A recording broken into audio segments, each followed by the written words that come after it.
Is this thing on? Hello, testing. Hello, and welcome to a sales episode of the Drywall Podcast. I am your host, once again, Nick Harmon. With us today, we have very special guests, Aaron and Elliot, St. James of Columbia Tools, back on the podcast for the final installment of April that's sponsored also by Columbia Tools, and we appreciate them for that. We immediately jump into the conversation of marketing and branding, obviously, from a company who's been a pioneer in branding for many years.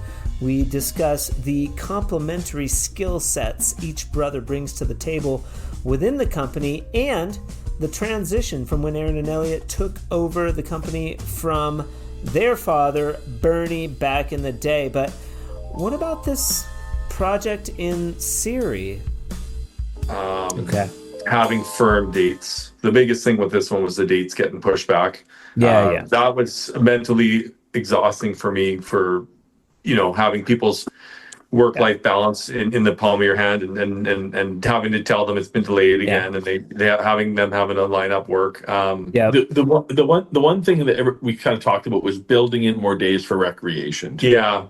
Having more people on a smaller job. Yeah, building or exactly. Same amount of people on the smaller more job. People that needed for the project. Yeah, it was a big project, super challenging in a very small time frame. Yeah. I was like, and then I was even like, well, you could have like just shoot the influencers could be there just shooting content.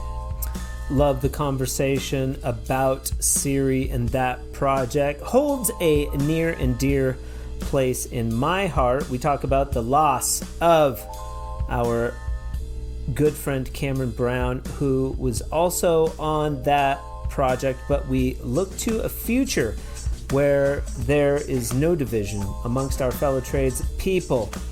All that and a bag of chips packed into this amazing episode 129 on the Drywall Podcast.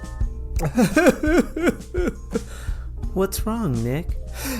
Nothing. It's just the last episode Columbia will be sponsoring. Don't cry, little Nick. It'll be okay. And with that said, let's get on with it. Drywall finishers, listen up one last time. If you want the highest quality taping tools made right here in North America, you need to check out Columbia Tools. Since 1979, they've been building tools that are designed to make taping easy, from automatic tapers to their brand new premium hand tools, including, but not limited to, joint knives, trowels, hocks, and mud pans. Columbia is always innovating and pushing the trade forward. We talk about those pans and knives in this episode. And now, they're hitting the road with a little road trip. Columbia Tools takes a road trip traveling across selected states and provinces in their brand new Columbia Mobile. It's pretty cool. I've seen it. Bringing tools, demos, and giveaways straight to the pros. We talk about the road trip on this episode as well. So, if you miss them at Build 25, you'll get more chances to see them as they travel across Northern America and provinces in Canada. The best tools, the smoothest finish. Columbia Tools, making taping tools easier and better since 1979. Check out my interview with Aaron and Elliot of Columbia Tools way back in the day on episodes 23 and 26 and discover how Columbia came to be the powerhouse they are. Or listen to this episode coming up to see how they maintain that powerous. Yeah, but is powerous a real word? Doesn't matter. Just go with it. I hope you guys enjoy this episode. If you have questions for me about the Drywall Podcast, you can reach out to me directly at info@frescoharmony.com. Maybe you would like to sponsor a month of the podcast. Maybe you would like to be on the podcast. Maybe you can't stand me and you want to give me a little piece of your mind. Well, you can do that too. Reach out to me. I'd love to hear from you. But for now, Aaron and Elliot on the 129th episode of the Drywall Podcast. Let's get into it. I have a Columbia hat, and what I'm rocking today is a Islander fishing reel hoodie, which is a brand of high-end fishing reels they use on the West Coast, like down to where Vancouver used to live, like in that region from Portland to about Alaska. They use them fishing for salmon.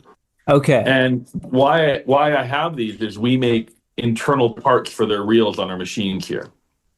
So it's not just a hobby for me; it's a lifestyle and a business. I'm just joking. We actually do only one part for them. It's a kind of a difficult part, and it has to be made out of material that can withstand ocean elements and all that kind of stuff. So. Okay, very cool. And I like the Columbia hat. Yeah. Caden made this for me. We made only 10 of these ones I love it. So. Yeah, very cool. Very cool. And if you're listening and you don't know, Columbia Tools is a little broader than just a drywall tool manufacturer. You guys dabble in a lot of different arenas because you have this amazing machine shop, which I've gotten to see, and it's extraordinary. And you can do things outside of the realms and confines of drywall, like fishing reels. That's kind of cool. Or components of fishing reel. Yeah, it diversifies what we do. It allows us to dabble in different markets, and it also allows us to learn from what we do with those products and implement it into the products we make. Right. Yeah, it's pretty cool because we get to see other people's designs and drawings, and we get to talk to their engineers and learn about technique and stuff from other manufacturers. It's cool. Right. And if you haven't heard my first interview with Aaron and Elliot St. James of Columbia Tools, episodes 23 and 26, going all the way back to November 4th and November 25th of 2023. So it's been well over 2 years, a few months over 2 years since we've done an interview. And I love the story of how Columbia Tool, how we got to do an interview because it was accidental. And Aaron, you started listening to the podcast, and you're like, "This is pretty good." Yeah, like I'll do a podcast. Like, why not? And you called me, and you guys have been huge promoters of Fresco Harmony, and I appreciate that. And we've gotten to become friends. We're all around the same age, which has been kind of cool. So we're going to dive into sort of the post story of Nick Harmon, the Drywall Podcast, Fresco Harmony, Columbia Tools, and where this journey has gone since we've become friends, the ups, the downs, the goods and the bads, and all that good stuff in this episode. So I'm really excited. Real quick, Aaron, if you guys don't mind, when I address you guys, just like the other episodes where we have two people, I will address like Aaron or Elliot. Aaron, what is your age? I am 42 years old. 42. And Elliot? 47. 47. Awesome. And Nicholas, how old are you? 23. I just turned 23. Yeah. Oh, that's quite young for such an entrepreneur. You can almost rent a car. I'm ambitious. No, I'm 48. So I am the wiser elder statesman on this particular podcast today. So that's good. And for those joining by video, I do use a red Solo cup at work. That's my every day. So sometimes people are taken back. I'm walking through the factory with a red Solo cup, and they're, what's going on there? But it's just cranberry and soda. Yeah, it's 5 o'clock somewhere. I use the name Nicholas. Have you ever Googled the name Nick Harmon before? I think a porn star comes up when you Google. Yeah, I was going to say you got Harmon. some pretty stiff competition on there. No pun. Matt Airy was saying, have you ever Googled Nick's name? Yeah. Yeah. So I'm going to refer to you as Nicholas. Nicholas. I just so I just met Matt at Build 25, which we were all at, and a great guy. Yeah, really cool dude. He's awesome. Matt's an amazing guy. Yeah, Elliot hasn't met him yet. I have not met him. But can you get the other Nick Harmon on your podcast? I could try. That'd be great. That would be a fantastic. Well, I've talked with Cam's brother James, who is not a drywall guy. He's a music producer. He does music, this sort of thing. Really great guy. It's very nostalgic when I talk to him on the phone because he sounds a lot like Cam, and you can tell he's just a great guy. And we've talked about him coming on the podcast, and that would branch out a little bit for me from doing a drywall specific episode. But I can't see where having a porn star on the podcast would be bad entertainment. I feel like people would tune in. Yeah, I think I would listen for sure. Albeit probably not appropriate, but there's many aspects. Yeah, there's many aspects of the Drywall podcast that aren't as kid friendly, I would say. So Aaron, we'll start with you. What about the podcast back in the day spoke to you, or that you appreciated enough that you would want to call me out of the blue? Because it's not like I was beating down your door trying to get you on the podcast. I was gonna leave it. You were like, I'll go on the podcast and check it out. So early on, maybe there was something about the podcast that was attractive to you. Well, to be honest with you, I've always wanted this industry to grow and become more popular and to push itself higher, this industry, to keep leveling up. And it started with the Drywall Talk days, and then I got into Facebook, Instagram. And then when I heard there's a podcast, it's just another avenue for people to learn, to grow, to get to know each other, for competition, to push each other, just for everything to get better, stronger, more innovative. If we're spreading ideas around, then that's how things get better and stronger, right? So it was just another avenue that if we can keep this thing going, it spreads ideas around, it gets people trying new things, pushing their comfort levels, all that stuff, right? Even just sharing their stories is pushing your comfort level. Yeah. And then you also see that people are going through the same things you are going through. You can listen to people that are very popular in the industry, and they're just the same as any of us, right? So it's just an interesting avenue. I like it. Yeah, it gives a voice, kind of. Yeah. You've got your online persona with these influencers and things like that, but then the podcast, I feel like, gives a voice. It brings a human element to these people, these industry leaders, and even just people that are doing the trade, day in and day out. Because when you see someone online, there's no backstory. It's easy to just sit there. People just sit there and rip on them and go to the negative. But it adds a little compassion to the industry as well, a little human side of it, right?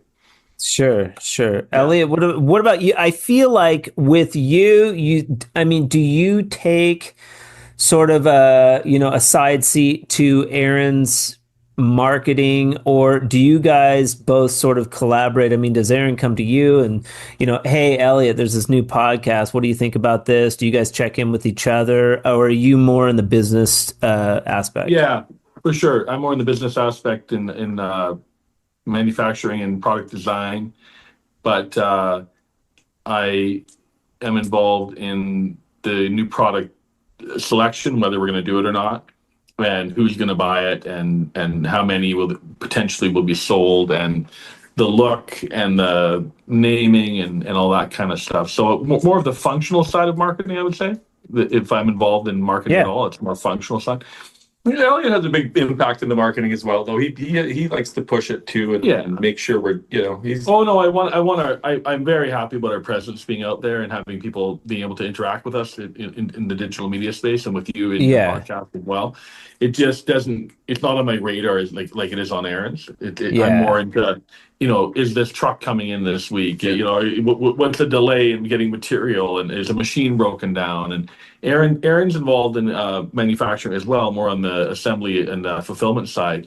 But he has a little bit more bandwidth, I think, and he works with the sales team, and they're talking about trends in the marketplace. I'm not in those meetings, so and Aaron's also just by a minute a millennial, literally a minute or a day or a week or something, and so he grew up with a little more tech than I did.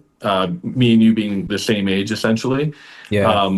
You've done really well with being in the tech space, but for me, I call myself a bit of an analog guy. Yeah. I just, and to the extent I'm not on Facebook, I'm not on Instagram, I'm not on I'm a little different that way. So Aaron's keeping up with these trends. Like, people are doing action figures right now of themselves, I guess, on Yeah. Pretty cool, man. It's really cool. They are cool. So yeah, I saw Durotech, and it was fantastic. It would be fun to do. It'd be fun to do sort of a spoof one. I know the first one, the first meme that I saw that was kind of in that genre was the Spirit Halloween Drywaller. Yeah. And what's his name? Paul Peck. He had one, and it was pretty comical. I was like, oh, that's pretty funny. There's the Spirit Halloween Drywaller costume. Yeah, like good. But it was like a police officer, but that's Drywaller. Okay. And did they have like slutty Drywaller yet? They don't know. It was just sort of the meme of the picture. So these action figures that are popping up, these are actual like you can order an action figure for like $20 or whatever, and order like 10 of them, and you get an action figure. You actually can. Oh, you can get. Oh, it's AI. I think it's AI, right? Is it an actual action figure? Or I have no idea. I know it's AI. It's I AI. know we did one today, but I have no idea how it. No, it was done on AI. Yeah, probably. Yeah. Well, and there is. But don't tell the children. Don't tell the children that it's AI. It's like Christmas. No, kids are not allowed to listen to or watch the Drywall podcast. Heaven forbid we get any kids that watch this. The world's going to the wrong way then. But these action figures and trinkets in this market, I do find interesting, because like you've got like the mark, you got the bobblehead, and I'm sad that I didn't pick up a bobblehead from the show. Like, somebody's like, "Oh, did you get a bobblehead?" And it's like, I don't know what I do with a bobblehead. But Trimtex also has like the little dude, the stuffy guy. Yeah, like people collect those, and I'm like, I just don't get it. I mean, but it seems like a popular thing. Do you guys have like a? I know you made a pin. I have, dude. Look at this. We did make a pen. Yeah. Remember the? Yeah. Oh yeah. No, we don't have one, but I do like them. When I see the Mark Wilson one, I appreciate it. I'm like, I've seen it when I'm in Europe. I've seen it. I'm like, that's cool. Like I at first I was like, really? And then I was like, but then I really you see them everywhere. It grew on me, and then the Trimtex one's really cool. Yeah, the Trimtex. Yeah, a little.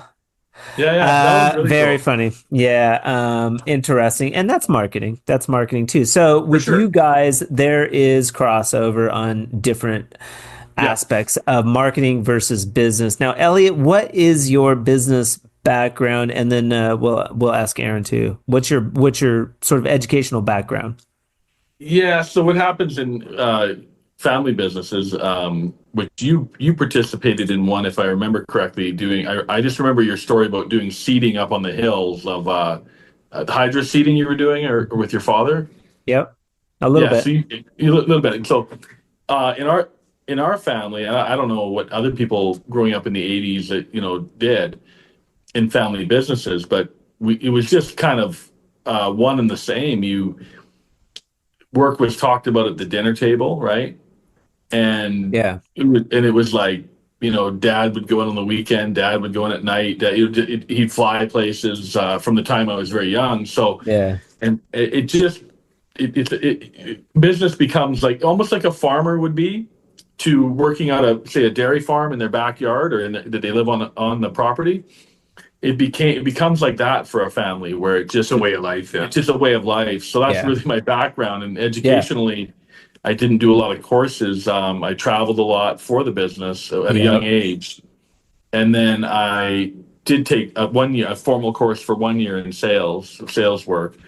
But I probably covered it in the last podcast we did 2 years ago. But like Yeah, a little being bit. out, yeah, a little bit. But yeah, being out on the road in a motorhome for 1 month straight when I was Yeah. 19 or 20. So things like that. So, and then eventually, I feel like if you put enough effort in, any weak spots that you have kind of get filled in just with mistakes and time, right? Just Yeah. like, and so that kind of completes an education for someone. And as you get older, I think a very key part of education in anything is learning what you should not be doing and what you can't do as well.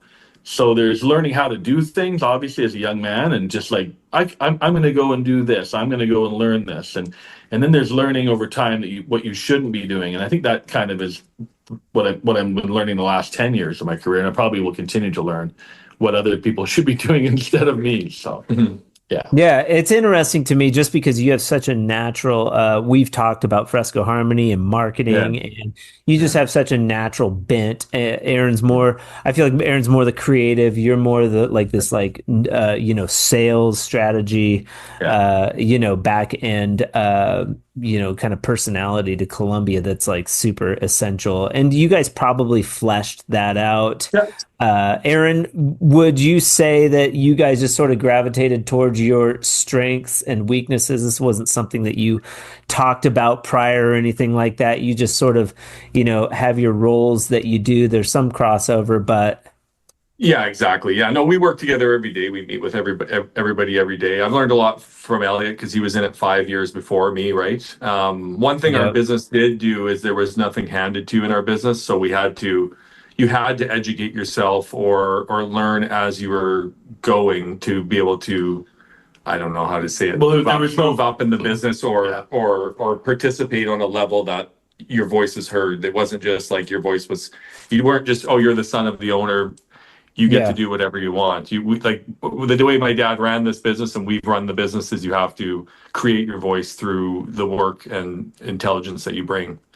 And then the other thing I would say is not learning from a school or it allows us to be, we're not so linear. It allows us to be a little more disruptive in the industry and push the industry a little more rather than just going in a linear fashion and worrying about whether we're going to be somewhere else in 4 years or, what numbers do we have to hit this year? Or we can be a little bit more disruptive, right? With our marketing, with our production, with our products we launch. We weren't trained to think in quarters, right? Like corporations, it's all about the month, the quarter, right? So we think in years and in 2 years and 3 years, but we think about what year we're going to have. And if it's a year of innovation, then we obviously are, being a small company, and you know this too, Nick, if it's a year of innovation, you're not going to have as much marketing, right? Because you just don't have enough people to do everything, but that innovation should lead to the next year being full of marketing. So it kind of What in your journey, what have you found? I know you with Fresco, does the product need more development each year? It's a question I have, actually. Sorry for reversing it, but that's okay. Yeah. No, I mean, Fresco comes up a lot in the podcast, as you guys know. I mean, it's what I do. It's but it's a great analogy for a lot of things that I do in life. I was listening to an excerpt. I follow Gary Vaynerchuk on social media. He's always got these, awesome pearls of wisdom that he's always like, pushing out to the community, and they're generally business oriented. But somebody asked the question, like, how do I scale? Because my skill sets are so dynamic that I can't train anybody else. And I get bottlenecked in my business because I can't release the reins. Like, it's just me, I'm going to the job. I'm doing a job. I can't deal with like having an employee there. I don't make enough. So I need to, I feel like I need to keep all that money. And then like, I'm at the office. I can't keep any employees there because I'm not willing to like let go of the reins to allow sort of your employees to blossom. That's one of my inhibitors and something that I'm learning. Hard when you're passionate as well, though, right? Because Yeah, who's going to have that passion behind you? Well, I think it's the only way to scale, though. And so I'm curious, Yeah, like, of course. how you guys deal with that. I mean, finding Caden and like these aspects where you're allowing people more freedom to create, and probably even your machine developers and things like that. You let those people develop and help your business grow. Listening to you talk, what comes up for me is, and I don't know, you mentioned Gary Boehner, you said, I don't know, I'm not familiar with him, but being a dynamic person, for me, I think what happens is you as Nick Harmon or me or Aaron or anybody, we see the whole thing, and you've got to give nobody can do the whole thing. Right. Even in a realm of it, 10% of the company, they probably can't do the whole thing. Right. So now you got to find a way to give this employee part of what your vision is, right? Yeah. But your vision's all intertwined. It doesn't. You don't have your vision broken into 10 pieces, right? Right. I don't. Usually I don't. But that's the trick. You got to break your vision into pieces and give those parts away. But often an entrepreneur doesn't see their vision in sections. It's all one. You know? So that's why you hear about these CEOs, these famous CEOs, walking through a factory and yelling at people or flipping out or, shutting down a movie set because their vision's not being met, or you know what I mean? And that it's tough. And that has been a lot for me. My dad really struggled with it. And I do too. When you walk by someone, what you want to do is, go over and correct something you see is not correct. And I have to do that. I do have to do that. But a lot of emotion comes up, right? Like upset comes up about that thing not being done correct because it's part of this whole vision. Like a song, and if a guy totally screwed up a line in a song in a band, the whole band would stop and say, dude, what's up, right? So I'm walking through my factory and I'm seeing something that's totally out of tune or the wrong line being, sung, and I'm like upset. But I have to get over that and accept that and go correct the thing and not dysregulate myself so my day can keep going properly, right? Yeah. So I don't fume for an hour or whatever, And I'm sure that every entrepreneur has faced this. I really am. It's the hardest part of it, right? It's interesting to me, that segue too. I mean, we've touched on it a little bit. I've interviewed Bernie, I've interviewed you guys, but like that segue where it was like releasing the reins, your business is growing, and Bernie being allowed to, step back. It was probably over a course of 10 years, that he was able to like step back and allow you guys the reins. You had this background and knowledge and you sort of cut your teeth and he vetted you. I mean, Sean's just, my son's just starting to like, what is it you do? He's like, is he again? He's like, 9? Is there nobody else does this? Like, he's like 9. All he knows is like he got to go to England and watch English Premier League soccer game. For sure. He's digging it. He's digging it. But very cool. I have one funny story on the same topic. So my dad has been retired since about 2010 or so, or around then, and he did a little bit through 2015. He'd do the odd trip or the odd thing, but he's been retired since about 2010. Anyways, he came in about 2018, probably. I don't exactly remember, probably around then. And he came in to use the welder for some farm implement he was welding. And he still does today. Once a year. Once a year. Comes in. Bootlegs the etcher. Oh yeah. He's walking by and there's an employee that worked here and he's eating an apple and he's just kind of walking around and in the parking lot, just kind of. And my dad got affected by this. He's like, used to people having a break in the break room or whatever. So he immediately gets just kind of a little bit upset about this, and he walks up to this person. He says, so are you on what's going on? What do you do here? Or what? Yeah. Well, he asks him what he's up to. Yeah. And he says, "Oh, I'm having a mental health break." and he my dad's not like a super hothead or nothing, so he took that and he went away and he started welding and did his welding, and he comes back to this guy because he couldn't help it. Yeah. So 5 minutes later, he goes, "Okay, so how many of these mental health breaks are there in a day, and how long do they last?" And he doesn't know this person's name, right? He doesn't work here, so he doesn't know this person's name. And I don't remember what the answer was. This particular guy did a lot of AutoCAD work for us, and he would need to unplug from his screen, and not be moving nuts and bolts and physical things around. And, I had no problem with how he worked in general. So, but anyways. Back in his day, you had 3 breaks and they were at certain times. You remember, right? The shop whistle would blow type thing. Yeah. So there's an example of that dysregulation. Here's a guy supposed to be welding on a farm thing, and he's now can't do it because he's emotionally, upset. He doesn't even know whether this guy's an employee or not, or doesn't know anything, right? Yeah. That's bothered him. But that's the entrepreneur. It gets so deep into you, right? Yeah. That I'm sure you would be the same 10 years from now if you had a bunch of people making it. I can't even look. I can't even look. I can't even look. Guys, Can't even good look. luck. Good luck, Yeah, Sean. Good luck, Sean. I wish you. So he got totally hooked by this person eating an apple, right, walking around, and he couldn't even do his job anymore. So that's the curse of the entrepreneur, right? The emotional side of it. Yeah. And if you're listening and you don't know that the mental health breaks started because Aaron needed several mental health breaks per day, 4 or 5. Yeah. Yeah, and it is deeply affected his inheritance. Yeah, it's that little millennial part of him that needed the mental health. That's right. And that will be reflected in the will. There's starting to be some strong ones up and coming. Like Oh, Keaton's yeah. a good example of that. Keaton's one of the Keaton's hardest working, and he's 20 years old, right? Well, yeah, you got. They're forward thinking. More the days of your standard career.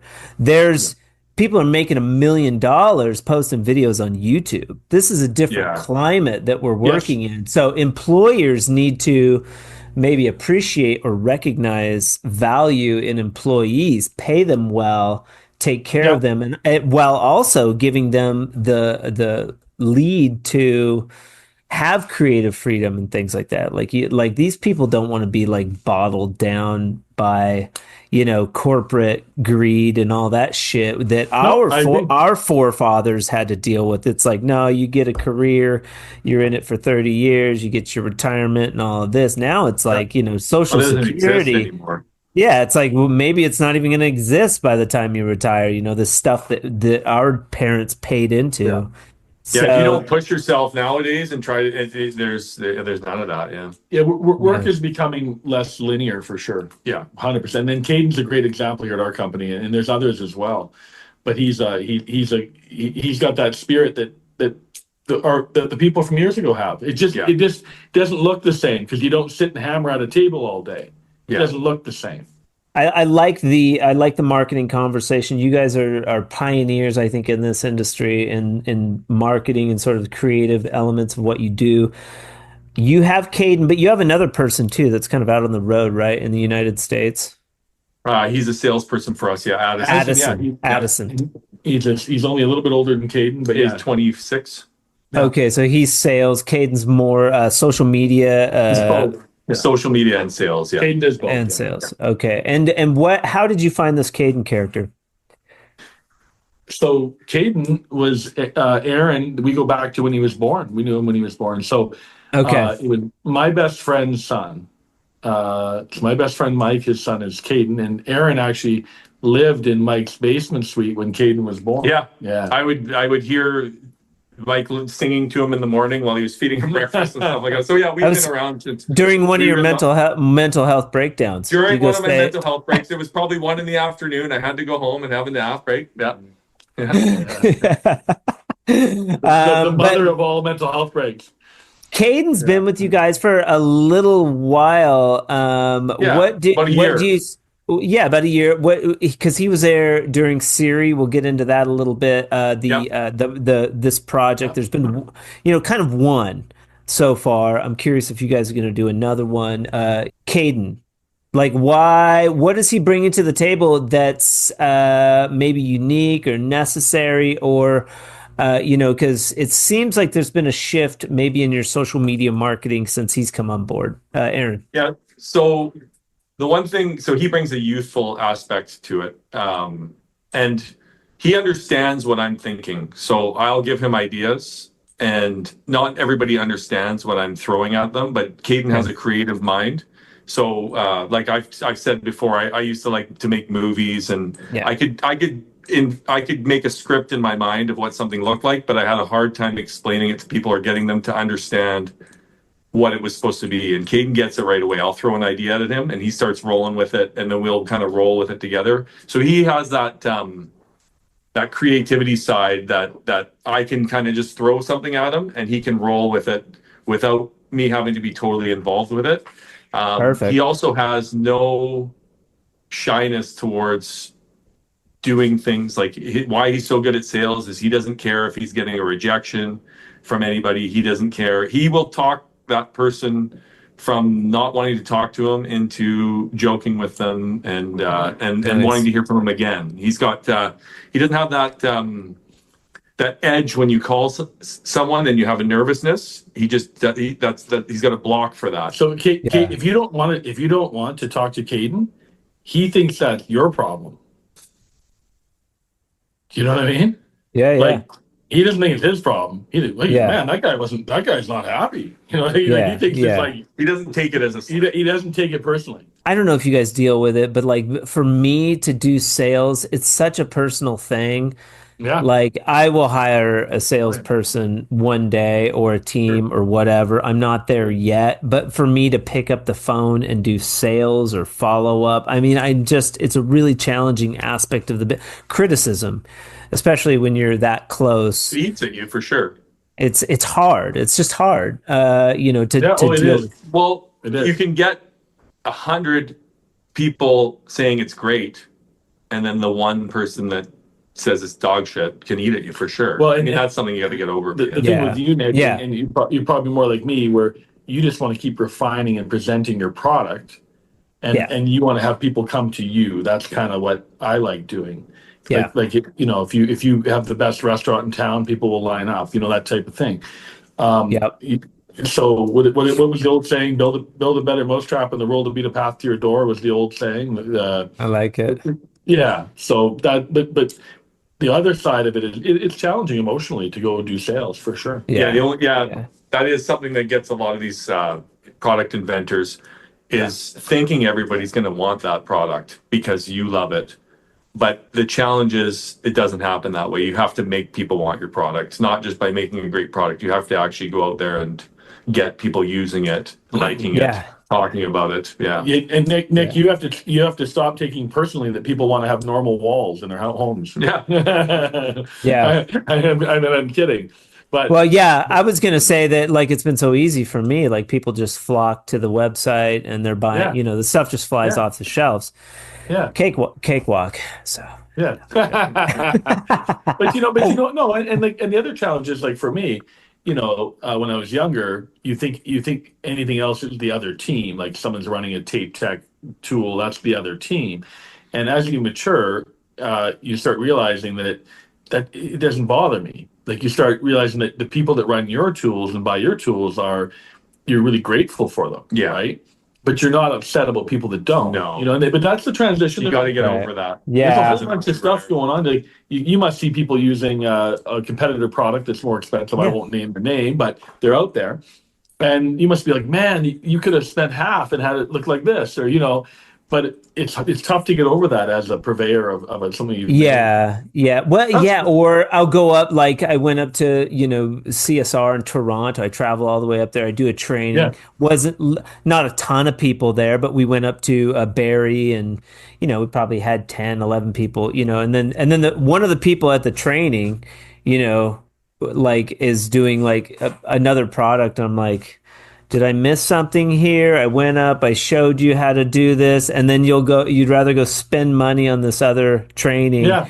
And then use and it's like I can't waste energy on that. I just have to go and what I feel is like put energy where there's interest. Yeah. Well, that's what I talk about by growing this industry is that feeling right there is what should be pushing Fresco Harmony or Columbia right to be better, right? Yeah. So if you see that other people are using this other brand, it's our job to do things to make them use our brand, right? And that's what competition is all about, right? It's about it's about growing the industry, right? So rather than being upset about it, let's go back and get to the drawing board and find out what we got to do to have more people use our product, right?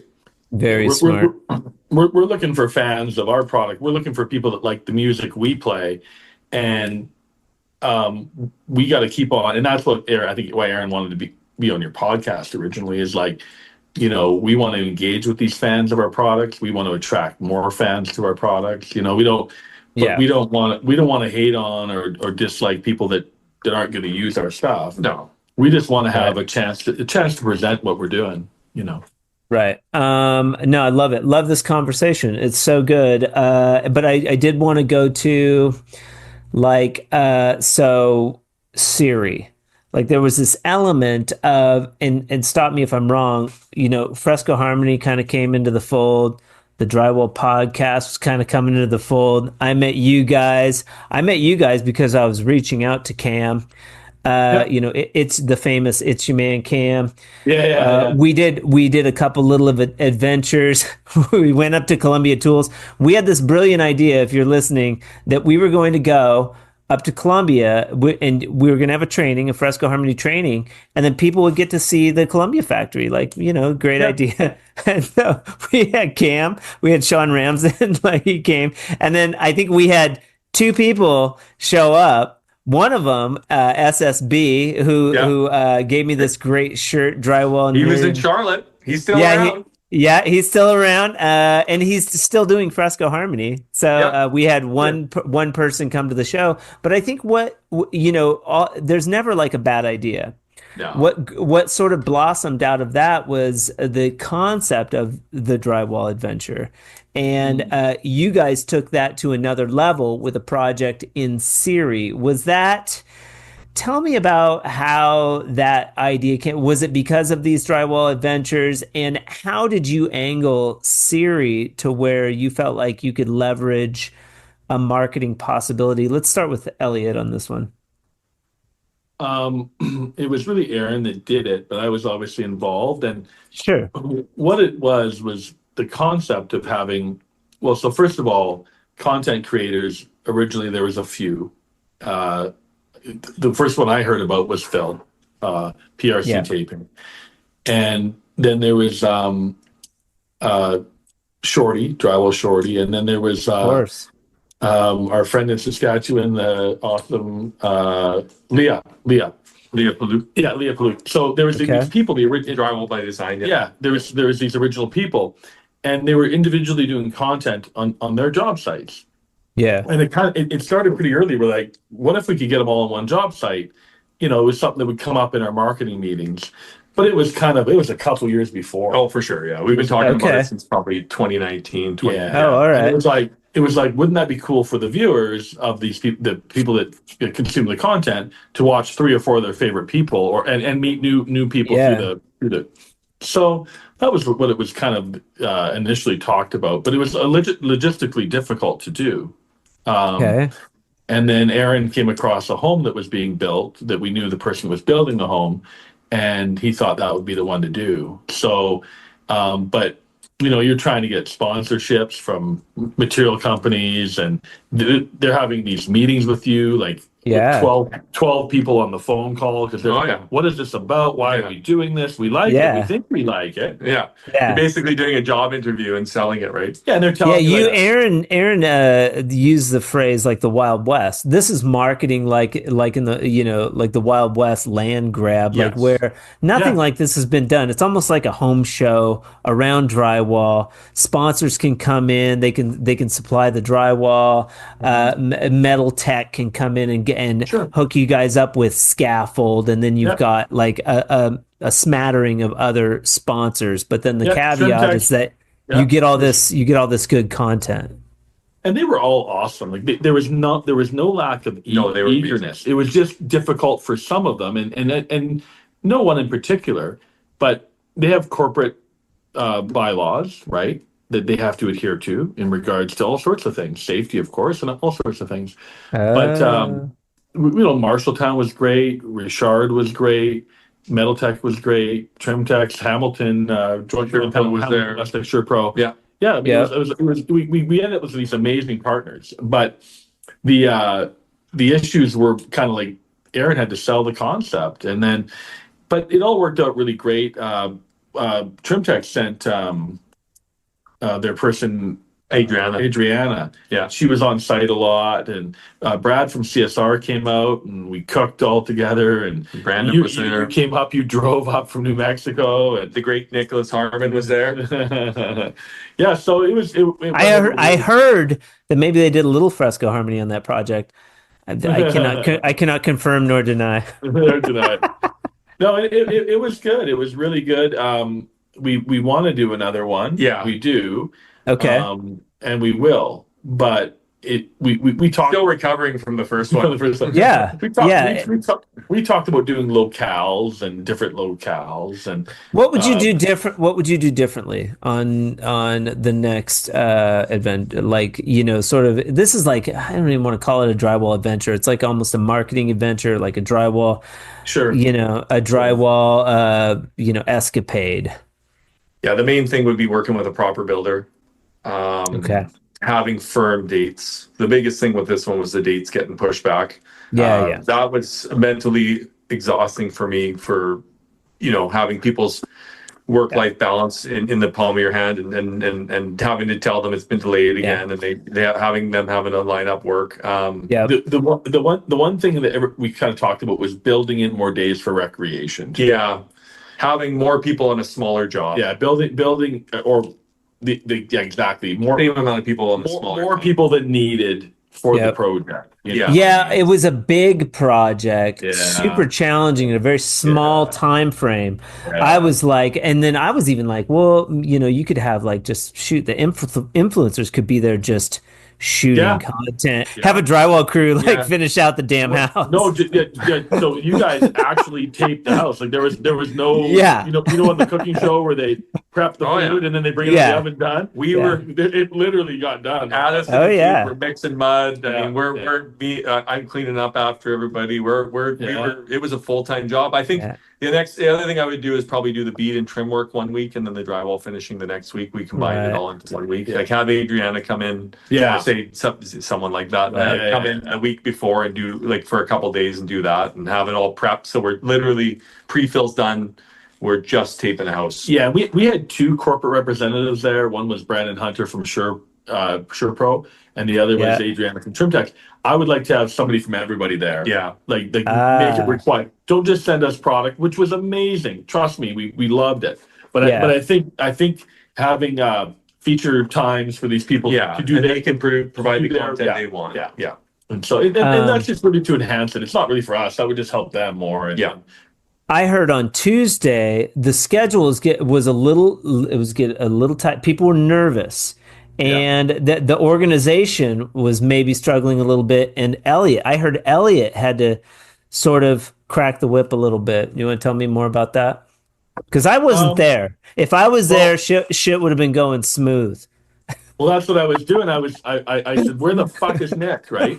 So, but yeah. So what happened there is you've got all these awesome individuals that are really strong and do their own thing, right? Yeah. You got Danny Moody and the Gilberts and Teak and Chad and yourself a couple days into the project and Sean and pretty much people that do their own thing, right? Yeah. And so they were all doing their own thing and they were doing great in their own way, all of them. Yeah. And Cam was doing awesome. And so what happened was I started hearing from the group, like, I don't know if this is going to work out time-wise. I started hearing kind of rumblings from people as I walked by. I'm like, how's it going? and there were some concerns being expressed, right? So a lot of mental health. They were starting to take mental health. There's a lot of mental breaks. health breaks. Yeah, so we brought my dad in to shut that down. Yeah. No, so what happened was I just kind of called a meeting and I was like, okay, so what does everyone need? What's happening? You know, and people were real generous with direction, and I felt like we had all of the resources necessary to do it. I could see it you got Danny, and there was some guys that and girls that pulled their weight. Like there was some major efforts going on. You probably could have kicked everyone off the job and just had Danny and the Gilberts on the job, and it probably would have got done in less time. Well, we also have a lot of people coming together that don't know each other, and there's nerves too, right? No, but to your point, you've got these absolute, monsters like Danny Moody who can just go, and you got the Gilberts who are so focused, and you got these high energy people in Cam who's got music playing. He's happy, taping away. Looks like he could have taped for forever. So you've got these resources, and yet you're hearing that it might not get done, and that was where I came in and said, okay, so what are we missing here? And there were a couple of strategies. I don't know drywall that well, like they do. I don't know it.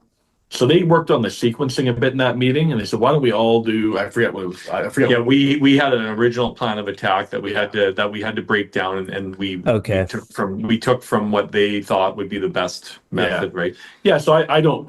So and then it went pretty good from there, and then there was a couple of people that ended up touching up at the end, following up, touching up with and then the fresco came, but it was a learning experience for me. Yeah, for sure. And but you know what? Every person was such a good personality that I had no fear of it getting done. I didn't. Yeah. I just knew that if but I can imagine what it would be like to be a professional sports coach, where you're like, I know my team's better, but we're losing, right? You know what I mean?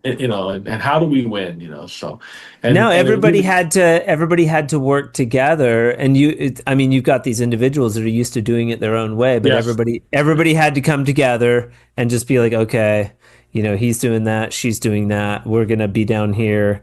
And it did work out because everybody was a super pro, And what really came through was the work that these people were capable of doing was what left an impression on me. Like the motors these people have inside of them to work. It was like impressive to me, and I just watched it unfold. And I was back at the factory, it was back and forth. But I was like, wow, these people could move a mountain as a group, and they ended up doing it. So it was great. Very cool. Yeah, for the next one, I don't know when, where, what, how, but obviously the losing Cam from the group that was up in Surrey, mentally, emotionally, just put a block on everything. For sure, we just stopped talking about working at all and doing another project in the future. Surrey was great, and then there was talk of another one. But then when we lost Cam, it just kind of, for the better part of a half a year, just so far. And now maybe I don't know if it's time to talk about doing another one again, but just concerned about his family and his brother, his mom and dad and his brother, and just putting our energy towards, Sean's been really interacting with the family, and I know you have too, and just making, you can't undo what happened, but that's really had a lot of our focus. So it was just a tragedy, and you too, like thinking about you too. Honestly. I think about him every day. I have a really good support group here. I think about him every day, man. I think about him every day. It's weird. Yeah. It's weird. Yeah, and even flying to Toronto for the CSR show, I was obviously going on behalf of Columbia Tools, and I was going on behalf of an invite from Brad and Frank there. But the event for me was about seeing you again and seeing Sean again in person, and Danny, and that was the most profound part of that event, was just seeing you guys again. And so that's what we've been going through, and I can only imagine what's happened in your world. So that particular event was really hard for me. I just, it was too soon, and we're all have ego. Myself included. I want to pretend like everything's fine, and Sure. and it's just I'm still like rebounding. For sure. And he was also like just an integral part of his community, like outside of the 2 years that we got to enjoy Cam, or 3 years in the drywall world. He had 20 some years of community in his own community. It was a massive blow to his community, for sure. Yeah. I do think about that. I do think about that. Yeah, about how they're doing in Ohio, and so we were a blip in his life. Wes, him and Wes were like childhood. They were like childhood buddies. Oh, I didn't know that. I knew they were close. I didn't know they were from children. Friends from a very young age. Cool. Yeah. Okay. Moving forward, we had Surrey, but then these road trips,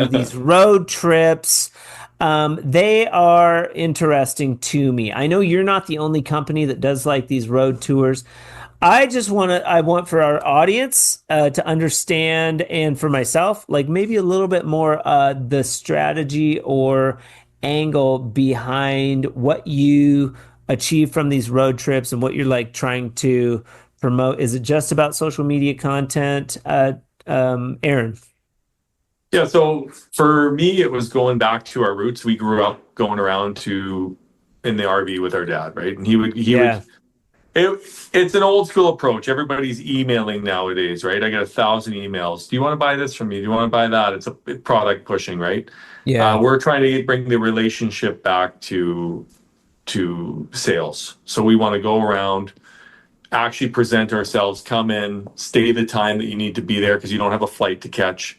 Do a morning if needed. You're kind of flying by the seat of your pants. You do have a deadline at the end of the week, but it's a presentation that is kind of lost in today's day and age, I would say.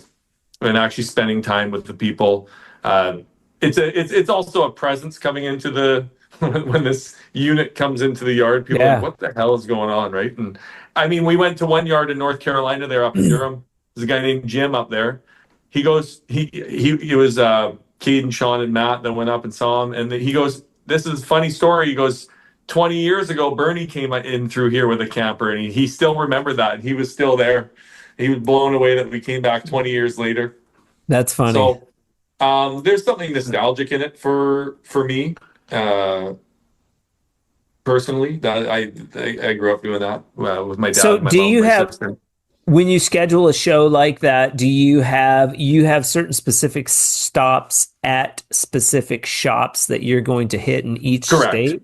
Okay. Yeah, we create a map, and Okay. we hit as many of those as we can, and then That's cool. There's freelancing, and then you kind of drive through the night to get to the next city, and then you relocate and you're ready to go in the morning, right? And there's something quite fun about it. I mean, I've done it lots in my life, and it is a lot of fun, and you get to go for cool experiences that you wouldn't normally go. You go have dinner at a finisher's house or a sales guy at the yard's house, and Right. or the somebody's cooking, the wife's cooking you spaghetti, or the guy's cooking you something there. And it's we would end up in the weirdest houses when I was a kid. We'd be at some guy's house watching sports or whatever, right? Yeah. And we've never met this person before, right? And then we're doing that again, right? And it's pretty fun. Yeah.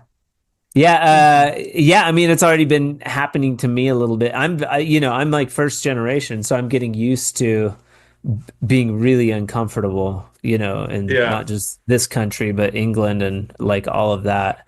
You have a lot of, but the commonalities of the industry it kind of brings everybody together too. You have stuff to talk about. It's not, I mean, it's a pretty easy event to hang out with people you don't know, because there's so much to talk about, right? You were a little, I saw a social media post recently. You were a little disappointed with Caden's performance. Maybe he's slacking a little bit. Maybe he needs more mental health days, but maybe this road show got to his head. Do you want to speak to that a little more? I'm going to put that one on the guys that he was with, the chaperones. Yeah. They should have been better role models. Yeah, distracting them, keeping them up late at night, waking up late in the morning. No, they did a great job. Poor little guy was tired. He came from a vacation in Mexico, family vacation, straight on like the Sunday, got into the RV, and he'd been going for 2 weeks straight with these guys, 4 a.m. mornings,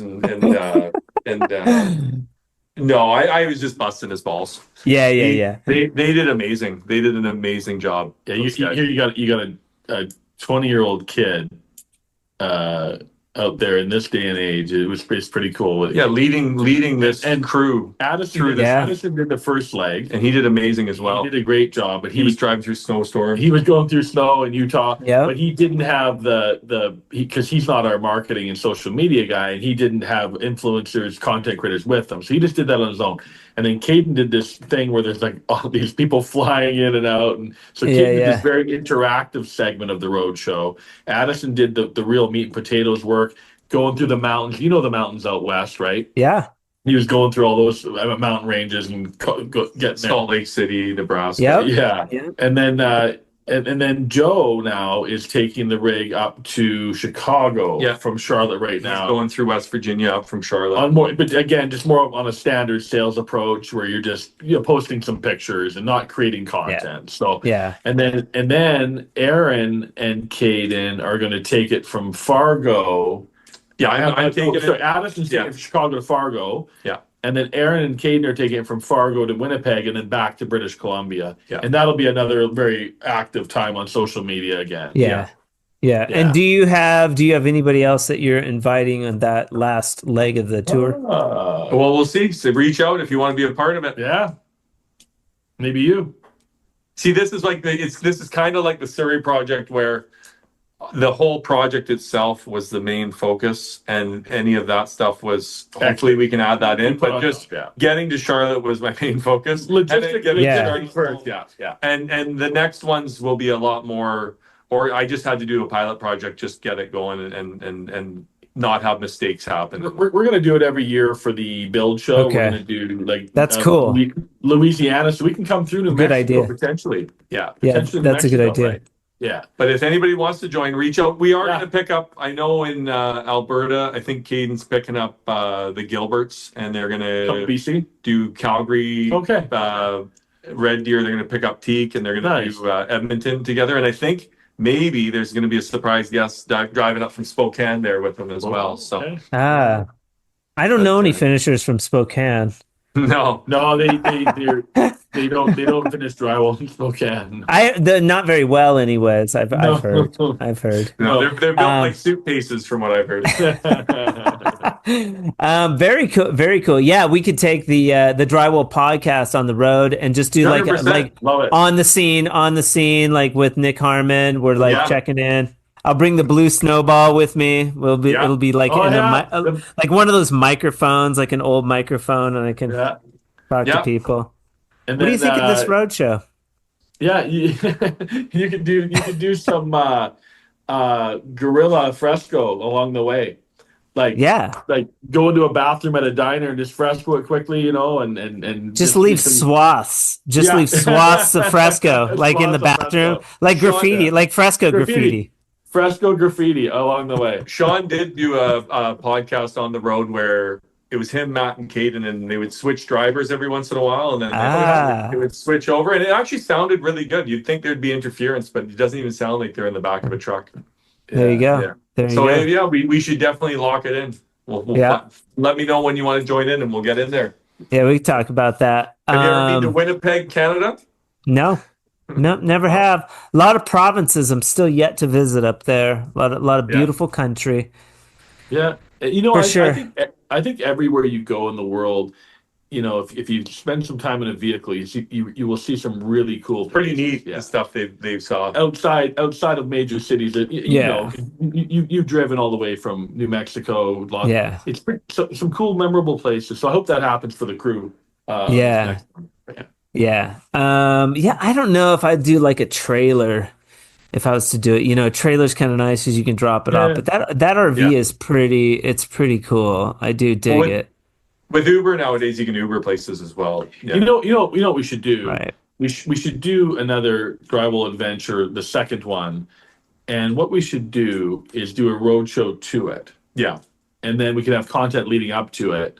And then everyone arrives. And like you said, maybe get some participation from the local drywall crew to take some of the load off and have a bit more recreation time around whatever city it's in, and check out some of the attractions of the city, with some content as well. Get into, I've always wanted to do a little bit of the Anthony Bourdain thing, where he covered the food and the city and the people, and we could cover the type of drywall. Like, drywall in New Mexico is a lot different than drywall in Kansas City, right? Right. It's a whole different thing. Yeah, they use a product called Fresco Harmony there. It's all they use. It's crazy. That's crazy. Yeah, it's very interesting. And then it's challenging too, these drywall adventures from the applicator standpoint, as far as you got to make money. I mean, people have to make money. You've got time and money as a big inhibitor, a prohibitor. 100%. So this has to be wrapped into it. I think too, I talk a lot on the Drywall podcast about hey man, if you aren't taking part of these adventures, if you're not going to Build 25, if you're not going to Black Friday at CSR and seeing these people in action, the challenge is to a lot of times the money, so there's that aspect of it as well. So realize that when we're out doing these adventures and having fun and things like that, we're really not making money. This is all about having fun. There's the marketing aspect and the promotional aspect of it too, but you guys are obviously spending money. There's a lot of fun being had, but when you're on the road, or when I'm going to these shows and doing things and seeing people, I'm not making money. I'm spending money for sure. And I think that in the future, what I've wanted to do, and I have made some steps towards doing it, is if we can crowdfund this situation where a lot of companies are getting promotion from the same content, then potentially we could have, appearance fees or something like this for the price. But I haven't been able to do it yet.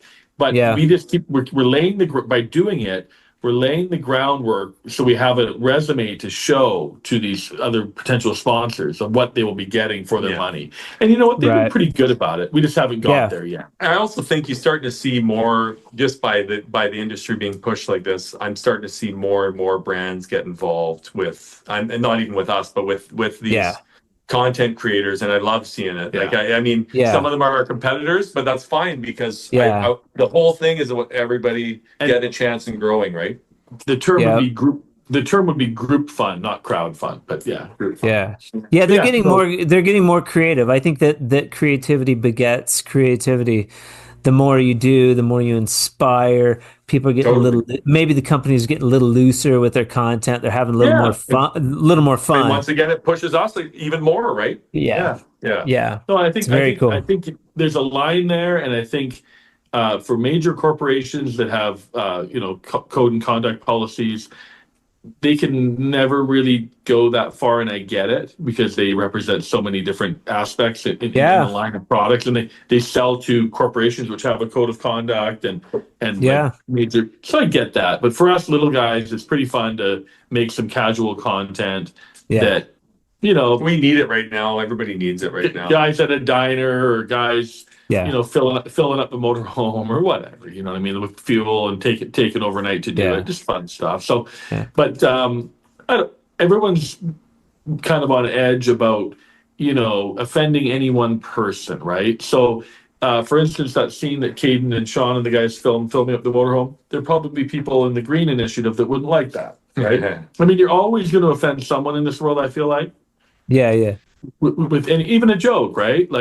So.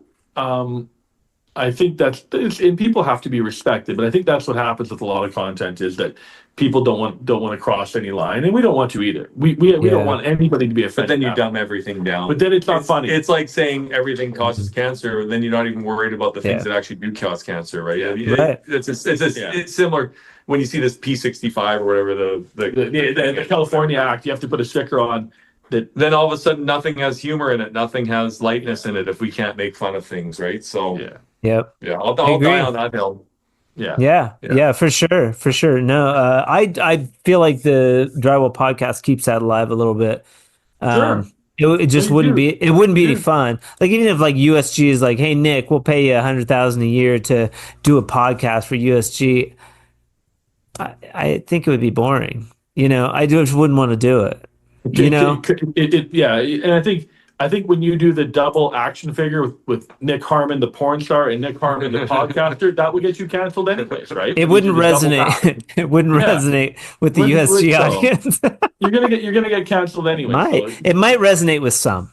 Like let's not discriminate. There's probably a handful of USG people that would appreciate a podcast with the porn star Nick Harmon. Who gets the 2-liter bottle of urine and who gets the cigarette? Which one gets which? Yeah. For the action figure? Yeah, for the action figure. I don't know what that joke means, but I'm sure it's good. I don't understand. The drywall action figure has a 2-liter bottle full of piss. He needs to. That's just brilliant, dude. He has a cigarette, right? A crack pipe. Yeah. No, little crack pipe, a little bit of dust. That's for the borders. Next hangers, yeah. The borders. Yeah. Oh my gosh, let's reel it in. Lastly, on my very strict item list of things that I wanted to talk about with the great Elliot and Aaron of Columbia Tools is the newest line of hand tools that you guys have come out with. It's interesting to me. So, why is there this? I feel like there's a recent push. It sort of started with the skimming blades. Okay, you got the skimming blades. One company comes out with skimming blades. Now everybody's got skimming blades. These skimming blades are better than those skimming blades. Now we've got the hand tools. What was the energy behind coming out with the Columbia hand tool line? So it started out with the statement within our company, nobody needs a new hand tool. There's enough out there. That was kind of my position, right? Okay. And in some ways it remains my position. But with user groups now having extreme loyalty to brands and with our ability to market now, that kind of changed what I was thinking. So, and then I started getting really excited about making these really great hand tools and trying to have the best type of tool in each genre and putting that together across the whole spectrum so that you could confidently buy in that brand and know you would like the product. So that was kind of where it went. But the hand tools give us so many opportunities for marketing, for content. And we're also seeing a thing now. Do you remember when we were younger, you would buy a DeWalt saw, but you'd use a Diablo blade on it or a Irwin blade on it? Well, things have changed now where you buy a DeWalt saw and you buy a DeWalt blade for your product. If you go into the Home Depot in these different aisles, you're seeing Milwaukee has the bits for their drills, where previously, years ago, they did not. That was left to another company. So there's an evolution happening right now in manufactured tool brands where you make the whole spectrum for the job, where you have a job site radio from DeWalt or Milwaukee, or where we used to have an old Sharp or whatever was on the job site, or a Toshiba, you know what I mean? So that's really what's having me do it, is that the trend, or having Aaron and I and our team do it, is the trend to have your brand cover the job site. And whether or not people pick your exact tool for, your knife flexibility or how the handle feels, that'll be their choice. But it's really an industry trend right now for a brand to make all of the implements within a field. And that wasn't like that before. 10, 20 years ago, it wasn't like that. It's a newer evolution. So that's why, Very cool. And then I had a sort of a specific question, Aaron, maybe you can answer. I got one of the Columbia blades, a 6-inch from the Surrey job that was a full metal blade. I used it. I feel like it kind of bent backwards a little bit, but then there's another blade that I got from the Build 25 show that seems like a much better blade.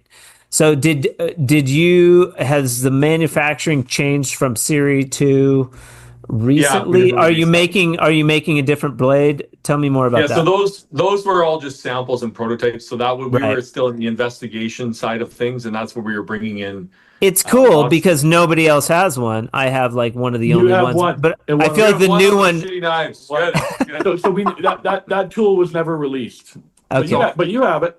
We brought in Yeah. dozens and dozens of different samples and had people try them and tell us what they like about them, what they don't like about them, and that's what we're bringing to the hand tool industry. That I believe is we are trying to find the best things for everybody that makes a great product for the customer that they like, and we can add value to it. And that way, like Elliot said, when you buy it, you can trust that it's going to work good for you. We're trying to bring trust across the spectrum of hand tools. And a couple of the companies have come close and or achieved it. For sure they have. But often in our industry, a person will buy this brand of product. So for their trowel, they'll buy a certain brand of trowel. They'll buy a certain brand of 6-inch finishing knife. They'll buy a certain brand of mud mixer. And we're attempting to have it be that you can trust when you walk into a store and buy a Columbia product or click on it online, that you're going to have a great experience, or at the minimum, a reasonably good experience with the product. That has a lot to do. You know hand tools better than I do as far as using them. And it's pretty tricky everyone has a little different feel. Yeah. What give me your weapons of choice on the job site. Tell me your list. I haven't used the new Columbia. I'm excited to use the new Columbia. It's in my thing. I'll be using also because it's stainless. I switched from blue steel to stainless because the sealer cleans off. But I'll use a craft pool trowel currently. I'm looking at some other trowels currently, but I'm like super picky. And I'll vet a tool. That's why with that Columbia tool, I used it a lot. Yeah. That's how I figured out the flex on. I was like, I don't like the way this tool's like flexing. Sure. I'm glad you guys like moved in a different direction. It seems like the new 6-inch knife seems better. Now the pan I use for holding my tacos on Taco Tuesday, and I posted. And I was thinking a really good idea for a promotional tool would be, you've seen those metal taco holders with a Columbia emblem. Yeah. I feel like you guys should make taco holders, and that's that one's free. That one's free. Tacos. You know, like they have, like sometimes you're at a restaurant, they'll bring out the taco holder. Yeah. You guys should have a taco holder. So craft pool trowel. What is your current, go-to hand knife? Which brand? If you went into a store. Oh my God, I have Forget Columbia. Forget Columbia right now. Forget Columbia. I like the level 5. I hate to say it. With the rubber handle, and then the metal for beating shit. Just beat the hell out of stuff. I feel like and level 5 too. Like they really. They've done an amazing job. So Scott with hand tools, like he was like sort of the pioneer, I guess, of good hand tools. Yeah. Scott's retired, but he is the person that I am attempting to follow the path of in what we're doing, because he really did a great job. For sure. Him and his partner, his business partner over in England, Andy, Scott was the visionary, and Andy was involved in the background, and Scott did a lot of work, and he nailed it, and he really, I didn't think the industry could be flipped on its head, but he did it. Yeah, he did a great job. Yeah, he did. And I mean, these pioneers should be, recognized in certain aspects of the industry. It's like, people do cool stuff, And Scott was always cool to me too, even from like the first show. I remember meeting that guy. He was just like one of the first people I met, and he was just such a nice guy. Always, him, Joe Koenig. Like these dudes you think Joe's they're like in the stratosphere, and they're just the nicest guys. But you've got Scott Murray, who got his tools into Home Depot and Lowe's and different companies like that, selling them. Yep. He licensed the DeWalt brand name and created DeWalt knives. And that guy would answer a Drywall forum question or Facebook post or Instagram about a 25-cent part for a taping tool. Yep.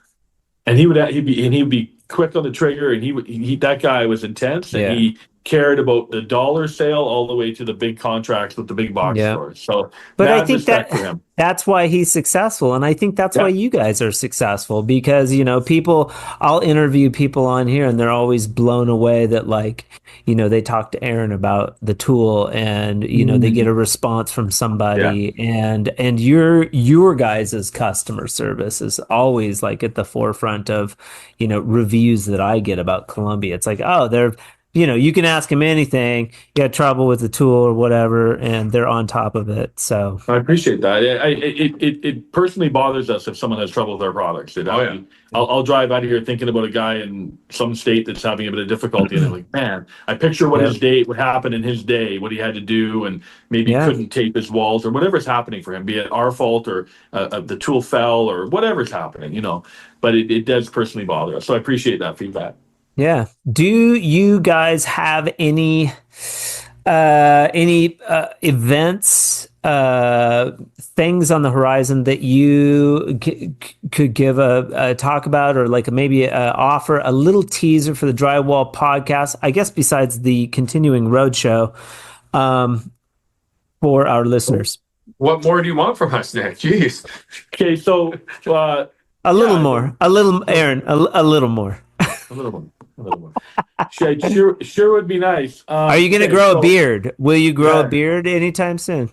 So we are going to be releasing hand tool after hand tool, probably one each month for the next 3 to 4 months, and more to come after that. So we've got some really cool broad knives. The one you're talking about that Level 5 makes, the 2-component hand knife. We've got a Columbia model coming out. Cool. So, and we've got some stuff on the water, and we've got some stuff being made here. We got stuff coming across the Atlantic from Europe, stuff coming out across the Pacific from Asia. We got stuff being made here. So we've got a convergence of things happening, and it's looking like one product per month, probably starting next month. Awesome. Probably for about 6 months. So a big growth in that line of products. So we've got some. You can trust Caden is going to be on top of that with the schedule, with the traveling schedule that he's got. No. You're gonna have to get somebody else. You will at some point see. And then we've got some really cool tool improvements that we're making as well that are going to be noticed in this year as well. Yeah, we got a couple renovations, I call them innovations through renovation of the product. So we got a couple of them. So. And then, do you guys want to do a joint pearl of wisdom? Do you want to combine on a pearl of wisdom? Or do you want to give separate pearls? Aaron, what do you got? 2 years have elapsed since your last pearl. It was good. What can you bring to the table this round? I would say my thing would just be kind, and don't fall for this division that's going on everywhere. Turn off your TV. Everything's pushing towards division, and I would say try to push through that and just be kind and look at people for who they really are, not for their opinions on things and everything like that. And we need more kindness and bonding in this world right now. Yeah. Elliot. Yeah, I mean, not having prepared one, but I think when people are wondering what is going to happen in the world with a lot of different subjects right now, I think we can always revert back to the things we should be doing more of, like spending time with our families, spending time with our hobbies. Love it. Like Aaron said, unplugging from the stuff we can't control, and doing the things that make us uplifted and happy. So I try and do more of that would be my pearl of wisdom. Build it into your week, build it into your day, and spend energy there rather than the uncontrollable things that are happening right now. Cool. Aaron and Elliot St. James of Columbia Tools. You guys, thank you so much. It was challenging making this happen, but we did. And you'll be like the fourth and final episode of the Columbia sponsored Drywall podcast. So people they'll probably had their fill of Columbia by then. I don't know. I don't and it's always fun razzing you guys, and I love that we can have fun and we can talk trash and we can laugh. That's my favorite part. You guys have been huge supporters of Fresco Harmony and the Drywall podcast, and that helps this drywall community. And you guys are just supporters of like Tech Dry and this community in general. And it's what, I think for me, having like a product in the game in this industry, that's the juice. That's like been like the byproduct of getting to bring a product line to the forefront, is like this weird byproduct of like, I get to know you guys and I get to know Brad and Cam and all of the influencers and all the new people. Matt's coming in. It's like, I don't know this. He seems like a cool guy. I can't wait to get to know him more. That part is so cool, right? Yeah, it's for sure cool. It's for sure cool. It takes away from all the monotony of business every day, for sure. Yeah. Yeah. So thank you guys very much. I hope you have a fantastic rest of your day. And of course, we'll be talking soon. All right. Thanks, Nick. Hey, Nick, thank you. All right, you guys. Bye. Bye-bye. Huge shout out to Aaron and Elliot for being on the Drywall podcast today. Not just being on the podcast, supporting the podcast since its inception, supporting Fresco Harmony. You guys are true friends to me. I appreciate you and all you bring to the Drywall community. If you've been living under a rock, you're not familiar with Columbia Tools, which should be impossible by now if you're listening to the Drywall podcast, head over and follow them on all your favorite social media platforms. Caden does a fantastic job. Also, Aaron and all those guys do a really great job with their content. So go and follow them. You can also find them at CSR and most places you get your drywall tools.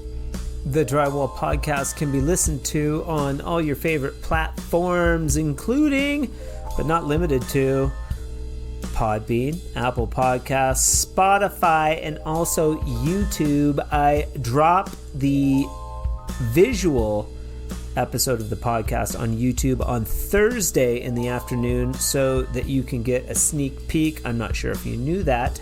The audio version will also be available on YouTube as well. We're in several countries.